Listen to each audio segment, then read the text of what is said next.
Bismillahirrahmanirrahim. Assalamualaikum warahmatullahi wabarakatuh. Pertama-tama dan yang paling utama, marilah kita ucapkan puji dan syukur kita kehadirat Allah Subhanahu wa taala yang telah memberikan kita nikmat sehat, iman, dan Islam sehingga kita dapat senantiasa belajar dan menggali ilmu sedalam-dalamnya. Shalawat dan salam tak lupa kita curahkan kepada Nabiullah Muhammad Shallallahu Alaihi Wasallam yang telah membawa kita dari zaman jahiliyah menuju zaman yang penuh dengan ilmu pengetahuan dan teknologi seperti sekarang. Tak lupa kami ucapkan terima kasih kepada Ibu Sri Rahmania MPD selaku dosen pengampu yang telah membimbing kami selama proses pembelajaran. Baiklah, untuk mempersingkat waktu, izinkan saya memperkenalkan diri dan rekan-rekan saya. Yang pertama, pemateri yang pertama yaitu Devi Indah Latifah yang akan memaparkan mengenai teori asam dan basa. Selanjutnya ada Siska Dwi Haryani yang akan memaparkan mengenai reaksi penetralan, dan saya sendiri Anissa Nova yang akan memaparkan mengenai perhitungan pH larutan. Baiklah, masuk ke materi yang pertama, yaitu teori asam dan basa yang akan dijelaskan oleh Devi Indah Latifah. Kepada Devi, disilahkan. Baik, terima kasih kepada moderator. Saya akan menjelaskan mengenai teori asam basa. Teori asam basa ada 3, yaitu yang pertama teori asam basa Arrhenius. Yang kedua ada teori asam basa Bronsted-Lowry. Yang ketiga ada teori asam basa Lewis. Yang pertama, teori asam basa Arrhenius. Arrhenius mengemukakan teori ini, di mana senyawa ionik dalam larutan akan terdisosiasi menjadi ion-ion penyusunnya. Menurut Arrhenius, asam itu adalah zat atau senyawa yang dapat menghasilkan hidrogen dalam air, yang terbagi menjadi 2, yaitu ada asam kuat dan asam lemah. Asam kuat ialah asam yang terionisasi secara sempurna menjadi ion-ion dan ditandai dengan searah satu panah. Contohnya yaitu ada HCl. Yang kedua ialah ada asam lemah, di mana asam lemah itu adalah asam yang tidak terionisasi secara sempurna, sehingga ditandai dengan arah dua panah. Contohnya di sini ada asam asetat. Sedangkan basa menurut Arrhenius adalah senyawa atau zat yang dapat menghasilkan hidroksida dalam air, yang terbagi menjadi 2, yaitu basa kuat dan basa lemah. Contoh dari basa kuat itu adalah natrium hidroksida, dan contoh dari basa lemah itu ada amonia. Selanjutnya, yaitu jenis-jenis senyawa asam. Ada 2 secara umum, yaitu ada asam monoprotik dan asam poliprotik. Asam monoprotik ialah asam yang menghasilkan 1 ion hidrogen per molekul. Contohnya itu adalah ada asam klorida. Asam poliprotik adalah asam yang menghasilkan lebih dari 1 hidrogen. Itu dapat terdiri dari 2 asam, yaitu di mana ada asam diprotik dan asam triprotik. Asam diprotik ialah asam yang mampu menghasilkan 2 ion H+. Contohnya ada asam sulfat. Sedangkan asam triprotik adalah asam yang mampu menghasilkan 3 ion H+. Contohnya di sini ada asam fosfat. Kemudian kekurangan asam basa Arrhenius. Yang pertama, asam Arrhenius terbatas dalam pelarut air, tidak dapat menjelaskan reaksi asam basa dalam pelarut lain atau bahkan reaksi tanpa pelarut. Teori asam basa Arrhenius juga bersifat hanya terbatas pada sifat asam dan basa pada molekul, belum mampu menjelaskan sifat asam dan basa ion seperti katikan maupun anion. Kemudian ada teori asam basa Bronsted-Lowry, di mana teori ini dikemukakan oleh Johannes Nicholas Brondes dan Thomas Martin Lowry. Menurut mereka, pendekatan teori asam basa Bronsted-Lowry tidak terbatas hanya pada larutan berair, tetapi mencakup semua sistem yang mengandung proton H+. Di sini, menurut mereka, asam itu adalah zat atau senyawa yang dapat mendonorkan proton H+ kepada basa yang disebut dengan donor protein. Sedangkan basa itu adalah zat atau senyawa yang dapat menerima proton H+ dari asam yang disebut dengan akseptor proton. Di sini contohnya ialah pada reaksi HF dan H2O. Di sini HF bersifat asam karena memberikan sebuah proton kepada basa berupa H+, dan H2O bersifat basa karena menerima proton dari asam. Di sini ada pasangan asam konjugasi yang terdiri dari asam dan basa konjugasi, di mana asam konjugasi adalah spesi yang telah menerima H+, sedangkan basa konjugasi adalah spesi yang kehilangan H+. Pasangan ini adalah pasangan yang memiliki selisih H+. Kemudian kelebihan teori asam basa Brownstedt-Lowry. Kelebihannya dapat dengan jelas menjelaskan dan menerjemahkan mengenai reaksi asam dan basa dalam pelarut lain atau pelarut air, bahkan reaksi tanpa pelarut. Dapat menjelaskan kation dan anion yang bertindak sebagai asam atau basa, dan dapat menjelaskan hubungan antara kekuatan asam dan basa konjugasinya. Jika asam semakin kuat, maka konjugasinya akan semakin lemah, dan jika basa semakin kuat, maka asam konjugasinya semakin lemah. Selanjutnya yaitu teori asam basa Lewis.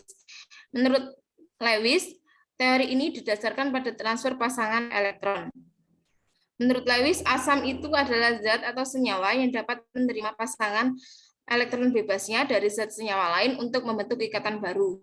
Sedangkan basa, menurut Lewis, ialah zat atau senyawa yang dapat mendonorkan pasangan elektron bebas dari zat atau senyawa lain untuk membentuk ikatan baru. Reaksi asam basa Lewis terjadi apabila ada basa yang mendonorkan pasangan elektronnya dan asam yang menerima pasangan elektron tersebut untuk membentuk ikatan baru. Ikatan yang terbentuk ini adalah ikatan kovalen koordinasi. Contohnya adalah reaksi pembentukan ion hidronium. Di sini dapat dilihat di gambar bahwa H2O itu mendonorkan elektronnya kepada H+, sehingga H+ bersifat asam karena menerima pasangan elektron, sedangkan H2O bersifat basa karena mendonorkan pasangan elektron dan menghasilkan H3O atau ion hidronium yang bersifat senyawa kompleks. Kelebihan teori asam basa Lewis mampu menjelaskan sifat basa dan asam dengan pelarut lain dan bahkan dengan yang tidak mempunyai pelarut. Dapat memperluas teori sebelumnya bahwa untuk menemukan suatu zat asam basa tidak harus melibatkan suatu transfer proton. Contoh penerapan teori asam basa ini, saya mengambil contoh dari penelitian karakteristik mutu gelatin dari kulit ayam broiler yang melalui proses perendaman kombinasi asam basa. Variasi pelarut ini yang digunakan ialah variasi asam asetat 1%, asam laktat 1%, dan asam sitrat 1%. Di mana asam asetat dan asam laktat merupakan asam monoprotik yang hanya dapat melepaskan sebuah proton H+ di dalam larutannya. Sedangkan asam sitrat merupakan asam poliprotik karena memiliki 3 atom hidrogen yang dapat terionisasi sehingga menyebabkan semakin banyaknya pemecahan ikatan hidrogen yang memudahkan konversi kolagen dalam gelatin, di mana pemecahan ini berdasarkan teori asam basa Arrhenius. Hasil penelitian ini juga menunjukkan bahwa proses perendaman menggunakan asam ini tidak berpengaruh nyata terhadap hasil rendemen, tetapi berpengaruh nyata terhadap pH, kosvisitas, dan kekuatan gelatin ini. Gelatin terbaik yang dihasilkan dalam perendaman ini ialah gelatin yang melalui proses perendaman dengan basa yaitu NaOH 0,15% dan dilanjutkan dengan asam asetat. Yang melalui asam asetat ini dapat menghasilkan yang terbaik dan memenuhi standar mutu SNI dan British Standard dengan karakteristik pH 5,20, viskositas 4,20 kontipous, kekuatan gel dapat berupa 239,92 gram Bloom, kadar air 11%, kadar abu 1,08%, kadar protein 91,82%, dan kadar lemak 0,99%. Sekian dari penjelasan saya mengenai teori asam basa, kemudian akan dilanjutkan oleh rekan saya. Kepada rekan saya persilakan.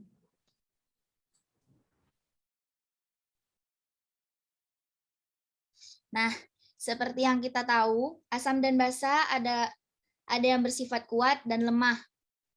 Asam dan basa kuat, dalam air seluruh molekulnya terurai menjadi ion-ion. Sedangkan asam dan basa lemah hanya sebagian kecil molekulnya yang terurai menjadi ion-ion. Berdasarkan banyaknya asam atau basa yang terionisasi, didapat harga derajat ionisasi asam atau basa. Lalu derajat ionisasi asam atau basa itu apa sih? Nah, derajat ionisasi adalah harga perbandingan antara jumlah molekul zat yang terionisasi dengan jumlah molekul zat mula-mula. Nilai derajat ionisasi dapat ditentukan dengan persamaan yang bisa dilihat di layar. Lanjut.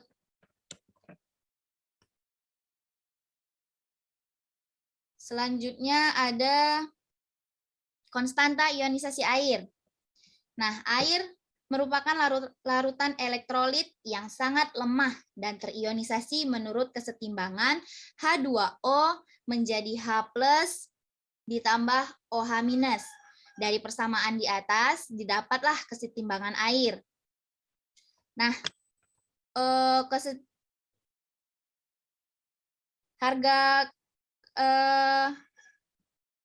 dari persamaan di atas didapat kesetimbangan air, yaitu Kw sama dengan H+ dikali OH-. Lalu yang kedua, ada ionisasi asam kuat dan basa kuat. Nah, asam kuat dan basa kuat adalah senyawa yang di dalam air mengalami ionisasi sempurna. Hampir semua molekulnya terionisasi membentuk ion-ion.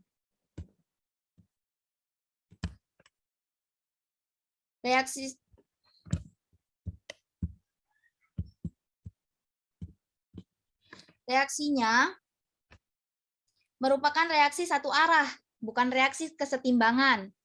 Nah, untuk menghitung H+ atau OH- dapat digunakan perhitungan kimia dengan melihat reaksi ionisasinya. Next.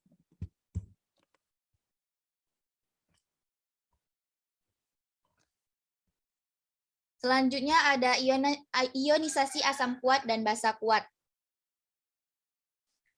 Asam lemah Ha akan terionisasi dengan reaksi kesetimbangan Ha menjadi atau menghasilkan H+ ditambah A-. Ka itu sendiri adalah konstanta kesetimbangan asam. Dari reaksi dari persamaan di atas, maka H+ sama dengan akar Ka dikali M asam. Jadi dapat disimpulkan bahwa makin besar Ka suatu asam, sifat asam juga semakin kuat. Next. Nah, yang selanjutnya ada konstanta basa lemah. Harga konstanta ionisasi basa dapat ditentukan berdasarkan persamaan reaksi ionisasinya. Nah, untuk menentukan konsentrasi OH- sama dengan cara menentukan konsentrasi H+, yaitu menggunakan harga Kb. Perhatikan reaksi kesetimbangan yang ada di layar. LOH menghasilkan L+ ditambah OH-. Jadi, Kb dapat didapat dengan OH minus kuadrat per LOH. Maka makin besar Kb, sifat basa juga semakin kuat. Next. Selanjutnya yaitu perhitungan pH larutan. Nah, pH larutan ditentukan oleh besarnya konsentrasi ion H+ yang terdapat pada larutan. Hubungan harga pH dengan konsentrasi ion H+, yaitu pH sama dengan min log H+. Lalu hubungan OH- dengan POH, yaitu POH sama dengan min log OH-. Lalu selanjutnya hubungan pH dengan POH larutan, yaitu Kw sama dengan H+ dikali OH-. Didapat min log Kw sama dengan min log sama dengan H+ ditambah min log OH-. Jadi PKW sama dengan pH plus POH. Next. Nah, berdasarkan hubungan pH dan POH, diperoleh juga kesimpulan bahwa larutan bersifat netral jika H+ sama dengan OH- atau pH sama dengan POH sama dengan 7. Lalu, larutan disebut sebagai asam atau bersifat asam ketika H+ itu lebih besar dari OH- atau pH-nya lebih kecil dari 7. Lalu, larutan yang bersifat basa ketika H+-nya kurang dari OH- atau pH-nya lebih besar daripada 7. Oke, yang selanjutnya adalah reaksi penetralan. Setiap zat atau senyawa itu memiliki sifat asam, basa, maupun netral. Asam dan basa merupakan bagian dari kehidupan kita. Makanan yang kita konsumsi sebagian besar bersifat asam, sedangkan pembersih yang kita gunakan seperti sabun, deterjen, sampo, pasta gigi, dan lain-lain adalah sesuatu yang bersifat basa. Nah, umumnya zat-zat dengan sifat yang berlawanan seperti asam dan basa ini cenderung bereaksi satu sama lain. Reaksi antara asam dan basa disebut reaksi penetralan. Reaksi penetralan adalah reaksi yang membentuk unsur yang bersifat netral, yaitu air atau H2O yang berasal dari zat asam yang melepaskan ion H+ dengan zat basa yang melepaskan ion OH-. Sementara itu, sisa asam dan logam dari basa akan membentuk garam. Reaksinya seperti di bawah ini. Asam ditambah basa akan menghasilkan garam dan air.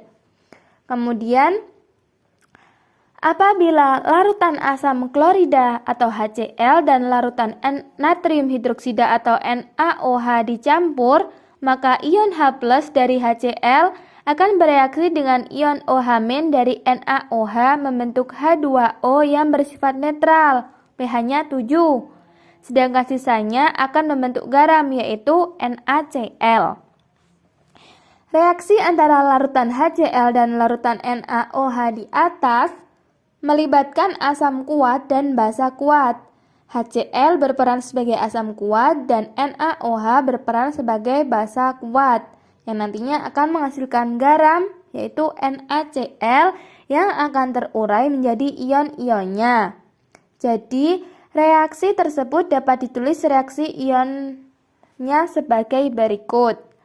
Na plus OH- plus H plus Cl- akan menghasilkan Na plus Cl- plus H2O.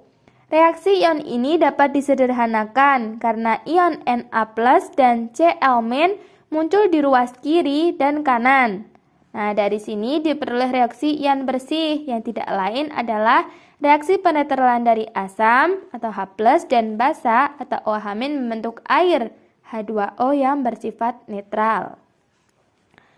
Kemudian, reaksi ion bersih di atas berlaku untuk semua reaksi penetralan asam dan basa. Akan tetapi, penulisan reaksi ion bersih untuk reaksi penetralan yang melibatkan asam lemah atau basa lemah itu sedikit berbeda.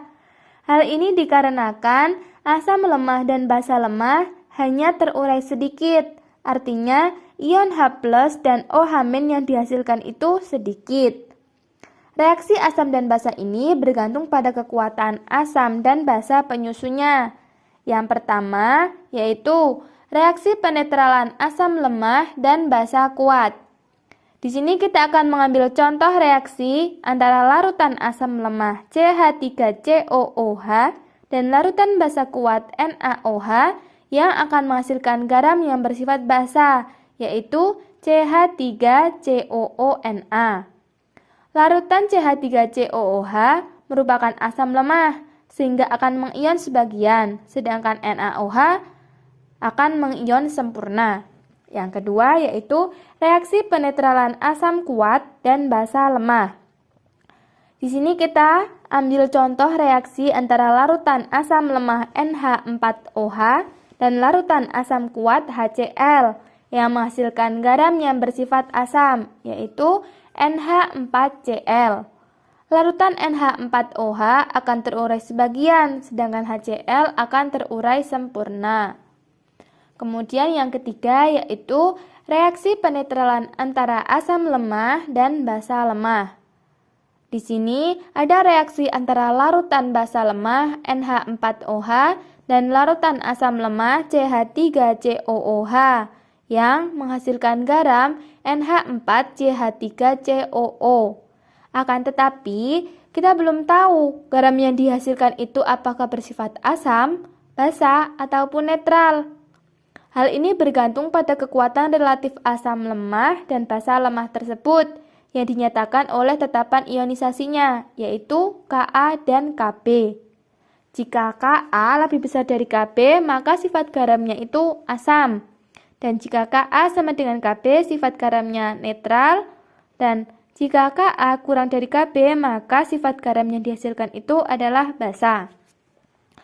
Selanjutnya di sini ada contoh reaksi penetralan dalam kehidupan manusia. Yang pertama, kandungan obat-obatan mah seperti antacid. Nah, kandungan obat-obatan mah ini dapat menetralkan pengaruh asam pada lambung yang berlebihan. Yang kedua yaitu pasta gigi. Pasta gigi dibuat mengandung basa. Kenapa? Karena untuk menetralkan mulut dari asam. Dan yang ketiga yaitu pupuk pertanian. Nah, pupuk pertanian ini digunakan untuk menetralkan tanah yang terlalu asam. Nah, di sini ada salah satu contoh permasalahan yang berhubungan dengan reaksi penetralan, yaitu keadaan tanah pertanian yang masam. Di wilayah tropis seperti Indonesia, sebagian besar tanah pertaniannya berada dalam kondisi asam, dikarenakan tingginya curah hujan dan kandungan tanah liatnya. Air yang berlebihan akan mempercepat proses penghancuran mineral tanah. Selain itu, terjadinya erosi akan membuat unsur-unsur yang bersifat basa, sehingga yang tertinggal hanyalah unsur-unsur yang bersifat asam. Penyebab lain yang juga akan meningkatkan keasaman tanah adalah penggunaan tanah secara terus-menerus, pengolahan tanah secara intensif, dan penggunaan pupuk kimia secara rutin. Oke, yang selanjutnya, kita perlu mengetahui pada dasarnya bagi tanaman itu yang paling penting dan sangat dibutuhkan adalah kondisi tanah yang subur. Tanah yang subur merupakan syarat utama bagi tanaman untuk tumbuh dengan baik. Tanah yang subur dapat dilihat dari ciri-ciri warna tanah yang coklat kehitaman, dikarenakan mengandung banyak humus dan bahan organik serta unsur hara yang dibutuhkan oleh tanaman. Selain itu, tanah yang subur harus dalam kondisi netral, yaitu tidak dalam kondisi asam maupun basa. Untuk pH tanah itu sendiri dimulai dari 0 sampai 14. Jika saat pengujian keasaman tanah menunjukkan rentang angka 0 sampai 5,9, maka tanah tersebut termasuk pada tanah yang asam. Sedangkan tanah basa yaitu jika tingkat keasaman tanahnya itu menunjukkan angka antara 8,1 sampai 14. Nah, kondisi tanah normal atau netral itu jika tingkat keasaman berada di angka 6 sampai 8 dan kondisi idealnya itu berada di angka 6,5 sampai 7,5.